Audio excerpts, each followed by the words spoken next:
Even zien of ik hier wat van bak. Nee dus. Maar misschien horen mensen wel. Mooi fort.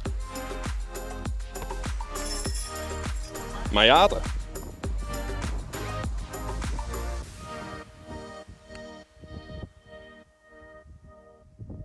Pitsenputters zijn eigenlijk wat kortere banen, tussen de 50 en de 60 meter, zeg maar.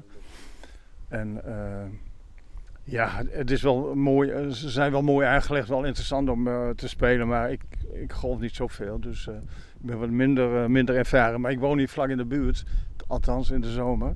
Dus het is wel leuk om dit bij de hand te hebben.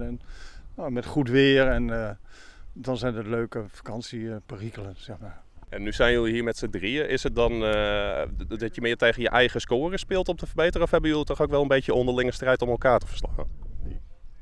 Ja, dat mag ik eigenlijk niet zeggen. Nou, ik zeg ook dat het niet zo is, maar het blijft er altijd wel bij. Hè? Met Piet Woltema, een oude vriend van mij. Daar vroeger mee tennissen en golven. En dan die competitie blijft toch wel aanwezig. Maar helaas moet ik vaak afleggen.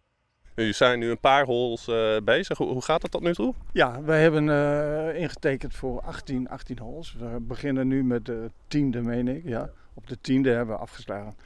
Ja, tot nog toe bij mij bijzonder slecht. Ik zat 3 weken geleden, was ik met iemand anders.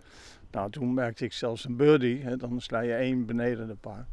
En een paar parretjes, dan zat ik op 76 of zo. Dat is voor mijn doen was dat geweldig. Maar ik denk dat ik nu over de 100 ga.